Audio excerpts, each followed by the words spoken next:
አንዳንድ ሰዎች ገንዘብ አስገብተው ያስገቡበትን የባንክ ደረሰኝና መታወቂያ የቅርብ ተጠሪ ቤተሰብ ስምና ስልክ ሳይልኩ ዝም ብሎ ገንዘቡን ስላስገቡ ብቻ ተመዝግበናል ብለው የሚያስቡ ሰዎች አሉ። የኢትዮጵያ ሬዚደንት አይዲ ወይም ደግሞ የሎ ካርድ ወይም መንጃ ፍቃድ ወይም ናሽናል አይዲ ከሌለው የውጭ ዜጋ ከሆነ ደግሞ ዋጋው ከፍተኛ ነው የሚሆነው ማለት ነው።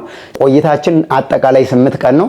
የምንጠመቀው ደግሞ በርሜል ቅዱስ ጊዮርጊስ ላይ 4 ቀን፣ ምርት ደለጎ ኪዳነ ምሕረት ላይ 1 ቀን፣ አቡነ ሐራ ድንግል ገዳም ላይ 1 ቀን፣ በጥቅሉ የ6 ቀን ጥምቀት ይኖረናል ማለት ነው። ገንዘቡ ወደኛ አካውንት ስለማይደርስ ብቻ ሳይሆን ቢገባም የኢትዮጵያ ብሔራዊ ባንክ አሁን ባወጣው አዲስ ሕግና አዋጅ መሰረት የላከውንም አካል የተቀበለውንም አካል አካውንት እያገደ ነው። ለውጭ ዜጎች በኢትዮጵያ ኤርላይንስ ማንኛውም ትውልደ ኢትዮጵያ ይሁን ወይም የሌላ ሀገር ዜጋ በኢትዮጵያ ኤርላይንስ መጥቶ ሎካል ፍላይት በሚያደርግ ሰዓት ዋጋ ዲስካውንት ያደርጋል፣ ዋጋ ይቀንሳል። ከሌሎች መሄድ እየፈለጋችሁ ደግሞ ሞልቶ ይሆን ወይ የቀጣይ ጉዞ መቼ ይሆን ወይ የሚል መረጃ ለምትጠይቁን መሄጃ ብቻ እየቆረጡ ያሉ ሰዎች አሉ። በፈለግን ሰዓት ማህበሩ ቢመጣም ባገኘው ትራንስፖርት እጠቀማለሁ፣ ስለዚህ ዋን ዌይ ብቻ እጠቀማለሁ የሚሉ ሰዎች ዋን ዌይ ብቻ እየቆረጡ እየተመዘገቡ ነው የሚገኙት በራሳቸው ኃላፊነት።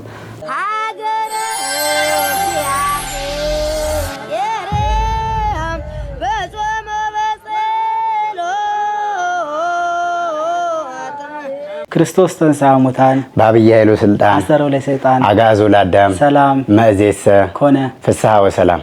እንኳን ለጌታችን ለመድኃኒታችን ለኢየሱስ ክርስቶስ የትንሣኤ በዓል በሰላም አደረሳችሁ። በመላው ዓለም የምትገኙ ሕዝበ ክርስቲያን በሙሉ ዛሬ ወደ እናንተ እንኳን አደረሳችሁ እያልን አዲስ መርሃ ግብር ይዘንላችሁ መጥተናል። ይሄ ምንድነው? የቀጣይ የሚያዝያ 10 መነሻ ሚያዝያ 18 መመለሻ የጉዞ መርሃ ግብራችንን እንግዲህ ወደ መጨረሻው ምዕራፍ ላይ ደርሰናል። በሱ ጉዳይ ምን አዲስ ነገር አለ በማለት ከወንድማችን ካላየ ጋር አጠር ያለ ቆይታ እናደርጋለን።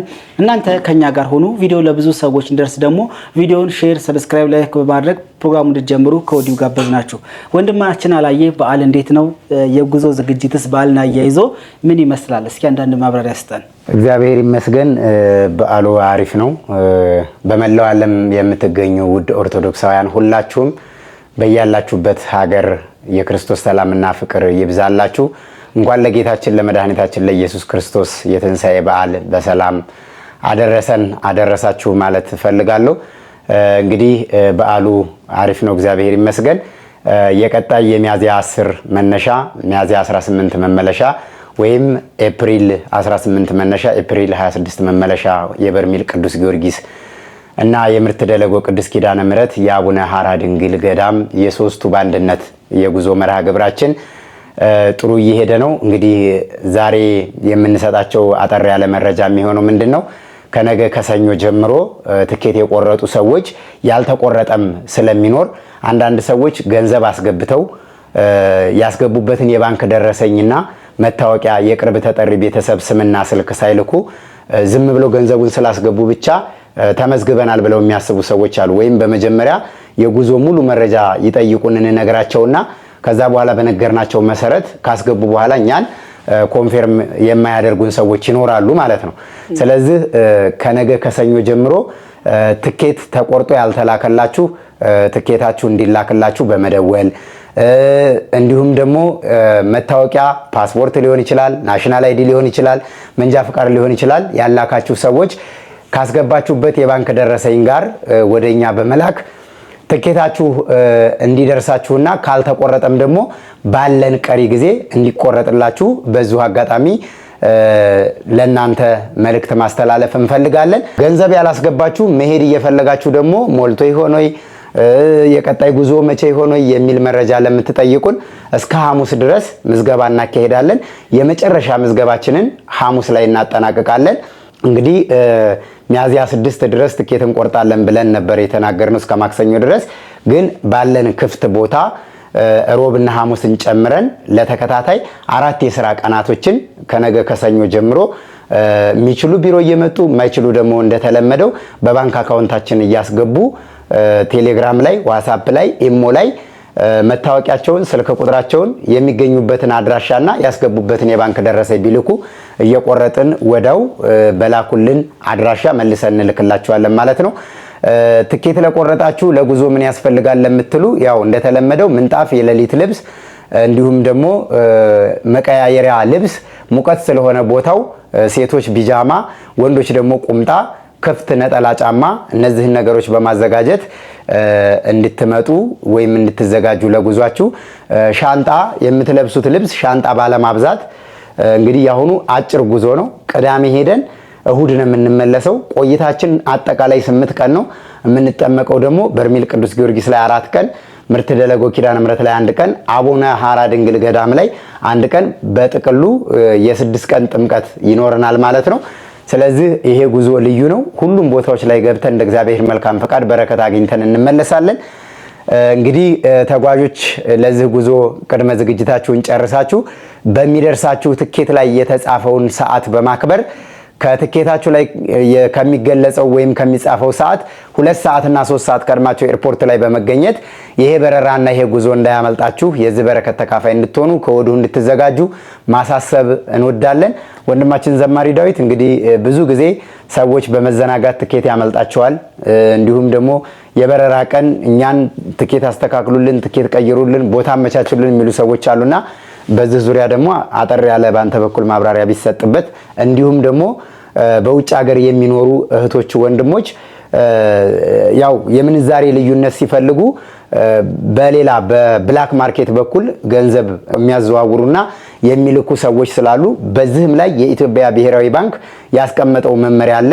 ያንንም አያይዘህ እንድትገልጸው፣ እንዲሁም ደግሞ አንዳንድ እህቶች ወንድሞች ከውጭ ሀገር የሚመጡ እህቶችና ወንድሞች ዲያስፖራ ስለሆኑ ወይም ውጭ ሀገር ስለሚኖሩ ከውጭ የሚመጡ ስለሆኑ እኛ ያንን አጋጣሚ በመጠቀም ጭማሪ የምናደርግባቸው ይመስላቸዋልና እነዚህ 3 ነገሮች ለህዝቡ ጥያቄ ስለሆኑ በአንተ በኩል ቢገለጹ፣ ማለት የኢትዮጵያ ዜግነት የሌላቸው በኢትዮጵያ ኤርላይንስ የማይገቡ የዋጋ ልዩነት ያደረገው አየር መንገዱ እንጂ እኛ እንዳልሆንን እነዚህን ነገሮች አያይዘህ ብትገልጻቸው።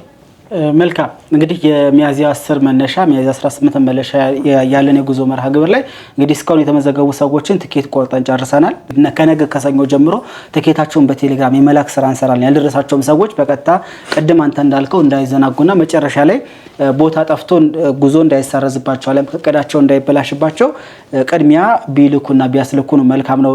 ሌላኛው ነገር ምንድነው ትኬት ከዚህ በፊት 2016 2017 በምናደርገው የጉዞ መርሃ ግብር ላይ ትኬት ዘሴም ነበር የምንቆርጠው። ምክንያቱም ሎካል ፍላይት ወይም የሀገር ውስጥ በረራዎች ላይ ዘሴም የሆነ አንድ አይነት አካሄድ ነበር የምንሄደው። ያንንም ደግሞ ያን ያክል ብዙም ቁጥጥር አልነበረውም። ዘንድሮ ግን ሲሪየስሊ ለምሳሌ አንድ ሰው በነገራችን ላይ ሎካል በረራ ላይ ኢትዮጵያ አየር መንገድ ያተርፋል ብለን አናስብም። ምክንያቱም በጣም እጅግ አዳካች የአውሮፕላን ነዳጅ በየጊዜው ልክ እንደ መኪና ነዳጅ እንደ ማንኛውም ተሽከርካሪ ነዳጅ እየጨመረ ስለሆነ የመጣው በየጊዜው ፍላክቹዌት እያደረገ እየጨመረ ነው የመጣውና ለሎካል በረራ ወይም ሀገር ውስጥ ለሚያደርግ ለኢትዮጵያዊ ዜጋ እንደ ዜግነት በጣም ዲስካውንት እና ጥሩ ፌር የሆነ ፕራይስ ነው የሚሰጠው።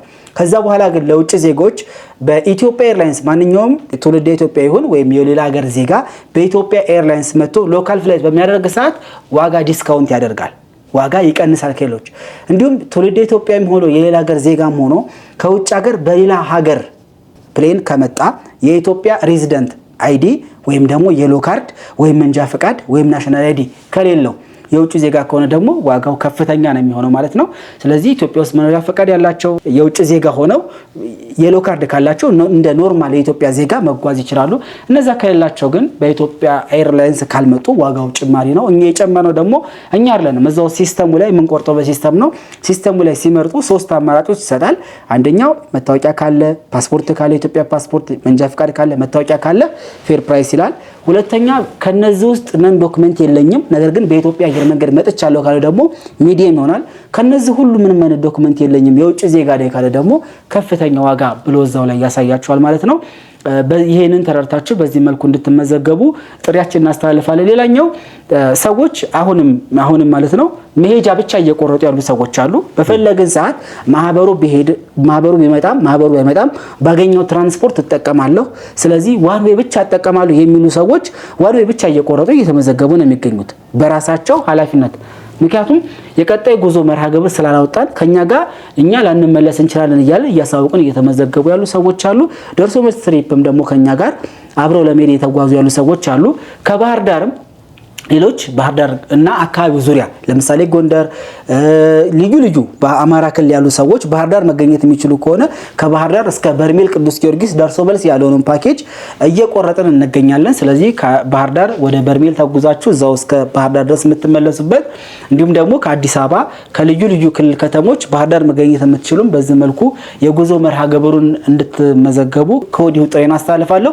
በስተመጨረሻ ትኬት እንግዲህ ከባለፈው አሁንም ደግሞ ብዙ ቦታዎች እየተያዙ ነው። ዛሬ ትኬት በቆረጥን ሰዓት እያየኋቸው ነበር። ትኬቶች እየሞሉ ስለሆነ ያሉት እንግዲህ ምናልባት እስከ ሐሙስ አልነኛ ሮብም ሊሞላ ይችላል። ምክንያቱም ለበዓል የሄዱ ሰዎች ወደዚህ ወደ አዲስ አበባ ሲመለሱ ቦታ ሊያዝ ስለሚችል ቀድማችሁ ነገ ተነጎዲያ ሰኞና ማክሰኞ ባሉት ቦታዎች እንድትመዘገቡ ጥሪያችንን እናስተላልፋለን። ቦታ የማይሞላ ከሆነ ግን እኛ ሮብም ሐሙስም መቁረጥ ስለምንችል ደውሉ። በቀጥታ ቢሮ መምጣት የምትችሉ ሰዎች ቢሮ መታችሁ ነው። ሌላኛው መታችሁ አዲስ እንትን አለ ደግሞ ትናንትና ጀምሮ እንትን ያለ ትናንት ቅዳሜ ዕለት ማለት ነው ምንድነው ኢትዮጵያ ኤርላይንስ ከዚህ በፊት ቀርተው ስም ማስተካከያ የነበረው ሪፈንድ ስታደርግ 750 ብር ነበር ስም ማስተካከያም የነበረው። አሁን ደግሞ ከበራ በፊት የሚሆን ስም ማስተካከያ የሚሆን ሰዎች ቀርተው እንትን ቢሉ ከበራ በፊት ከሆነ 1000 ብር ሆኗል። 250 ብር ጭማሪ አለ ማለት ነው። ስለዚህ ይህንንም አስባችሁ የሚቆርጡ ሰዎች እንግዲህ ከጉዞ መርሃ ግብር ቀድመው ካላሳወቁ በስተቀር ይሄ ነገር ተቆራጭ ስለሚሆን ይሄንን በማሰብ ግምት ማስገባት እርግጠኛ ስትሆኑ የጉዞ ትኬታችሁን ቡክ እንድታደርጉ ከወዲሁ ጥሬን አስተላልፋለሁ።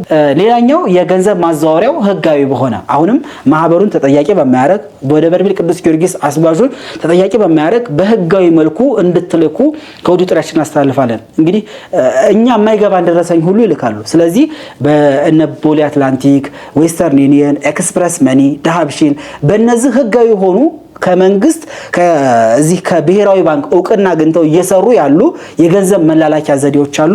በእነዛ በኩል በቀጥታ እንድትልኩ ነው ከወዲሁ ጥሪያችን የምናስተላልፈው። ህጋዊ ባልሆነ መልኩ ገንዘብ ልካችሁ ገንዘቡ ህጋዊ በሆነ መልኩ ወደ አስፈላጊ ቦታ ባይገባ ማህበሩ ኃላፊነቱን አይወስድም።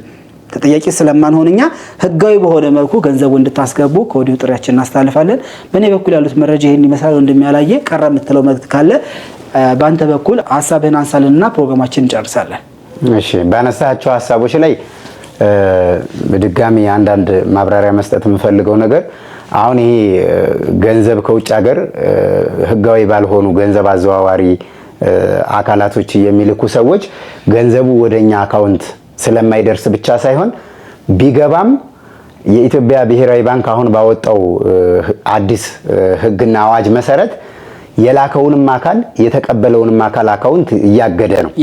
ስለዚህ እኛ ጋር ገንዘቡ ስለማይደርስ ብቻ ሳይሆን የሚያስጨንቀን ቢደርስም በህጋዊ መንገድ ካልተላከ እኛን ያስጠይቀናል ነው አንደኛው። ሁለተኛው የበርሜል ቅዱስ ጊዮርጊስ ጉዞ የሆነ ሰዓት ላይ ይከፈታል፣ የሆነ ሰዓት ላይ ይዘጋል። እንዳልከው ልክ አንተ ሰዎች በእኛ ሄደው በእኛ ትመለሳላችሁ የሚል ኃላፊነት ወስደን የምናስተናግዳቸው ሰዎች አይኖሩም። ለምን ካልከኝ የመሄጃ ብቻ ፓኬጅ አለን፣ የመመለሻ የደርሶ መልስ ጭምር ፓኬጅ አለን። የመሄጃ ፓኬጅ ተጠቅመው የሚሄዱ ሰዎች ሲመለሱ ፕሌን ትኬትም ቢሆን መኪናም ቢሆን በራሳቸው አማራጭ ነው የሚመጡት። ምናልባት የመኪናውን በራሳችን አማራጭ እንመለሳለን ካሉ የፕሌኑን ግን ኦፕን አድርገንላቸው ለመመለስ 3 ቀን 4 ቀን ሲቀራቸው እዛው ከመነሳታቸው በፊት ለዚህ ቀን ቁረጡልን ብለው ቢያሳውቁን እኛ ልንቆርጥላቸው እንችላለን። ሌላኛው ከውጪ የሚመጡ ሰዎች ልክ አንተ ባነሳው ላይ በኢትዮጵያ ኤርላይንስም ቢመጡ ከኢትዮጵያ ኤርላይንስ ውጪ ቢመጡም የሀገር ውስጥ ዜግነት የኢትዮጵያ ዜግነት ወይም ደግሞ የሎ ካርድ መንቀሳቀሻ ፍቃድ ግሪን ካርድ ከሌላቸው አየር መንገዱ የሚያስከፍለው ደብል ነው። እንደ ተጨማሪ ግን ምንድነው ልዩነቱ? አንደኛ የሎ ካርድ ከሌላቸው፣ ሁለተኛ ደግሞ የመጡበት ኤርላይንስ የኢትዮጵያ ኤርላይንስ ካልሆነ ያ ደግሞ ሌላ ሁለተኛ ጭማሪ ነው። አንደኛ ዜግነት ባለመኖሩ፣ ሁለተኛ የመንቀሳቀሻ የመኖሪያ ፍቃድ ባለመኖሩና ሁለተኛው ደግሞ በኢትዮጵያ ኤርላይንስ ተጠቅመው ባለመንጣታቸው ሁለት አይነት ጭማሪ ነው ያለው ማለት ነው። ስለዚህ የኢትዮጵያ ዜግነት ኖሯቸው በኢትዮጵያ ኤርላይንስ ስለሚመጡ እንደማንኛውም ሰው በተመሳሳይ ፕራይስ ይስተናገዳሉ ማለት ነው። የኢትዮጵያ ዜግነት ሳይኖራቸው የመኖሪያ ፍቃድ መንቀሳቀሻ ፍቃድ ሳይኖራቸው በኢትዮጵያ ኤርላይንስ ከመጡ ደግሞ በሌላ ኤርላይንስ ከሚመጡ መንገደኞች አንድ ስቴፕ ቅናሽ አለው ማለት ነው። ስለዚህ ይህንን ሰዎች በደንብ ግልጽ ሆኖላቸው እንዲረዱት እፈልጋለሁ። እንግዲህ ሁሉም ሰው በዚህ ባለን ጊዜ የቀጣዩ የጉዞ መርሃ ግብር ስለማይታወቅ አብዛኛውን ጊዜ ደርሰን ስንመለስ ነው የምናውቀው።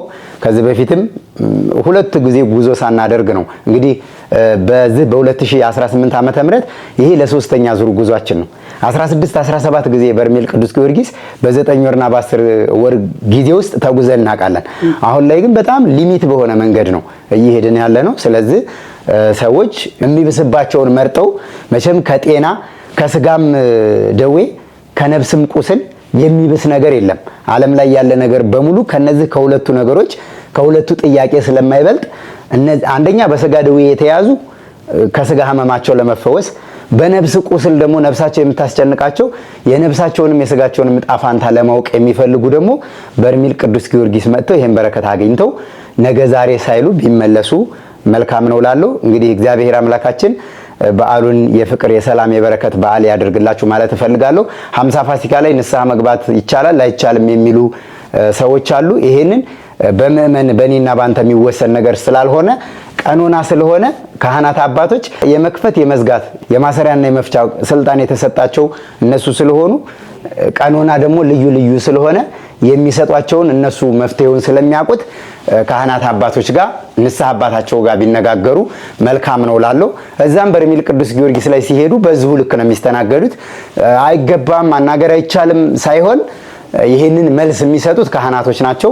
ምእመናን በዚህ ልክ ተረድተው ቢመጡ፣ ጥምቀት ግን በማንኛውም ጊዜ ቢመጡ መጠመቅ ይችላሉ። በርሜል ቅዱስ ጊዮርጊስ አገልግሎቱ ማለት የጉዞ ሁኔታ እንጂ የጠበሉ አገልግሎት ተቋርጦና ተዘግቶ ስለማያውቅ፣ ስለዚህ በዚህ መልክ እንግዲህ ዝግጅት እያደረጋችሁ እንድትመጡ ማለት እፈልጋለሁ። አድማጭ ተመልካቾቻችን ከታች በሚቀመጥላችሁ ስልክ ቁጥር በመደወል ወይም በ0906787878 በ0965454545 በ0943121212 በ0941161616 በመደወል በኢሞ በቴሌግራም በዋትስአፕ በምትፈልጉት አማራጭ እኛን ታገኛላችሁ። ወይም መገናኛ ማራቶን ህንፃ 6ኛ ፎቅ 603 ላይ በአካል ጎራ ማለት ትችላላችሁ። በእኔ በኩል ጨርሻለሁ። አመሰግናለሁ። መልካም አድማጮቻችን፣ ተመልካቾቻችን ለዛሬ የነበረን የጉዞ መርሃ ግብር መግለጫ ከወንድማችን ካላየ ጋር የነበረን ቆይታ ይሄንን ይመስል ነበረ። መልካም የትንሳኤ በዓል። በቀጣይ በኤልሻዳይ ኦርቶዶክሳዊ ሚዲያ ዝግጅት እስከምንገናኝ ቸር ሰንብቱ። ሰላሙ ነው።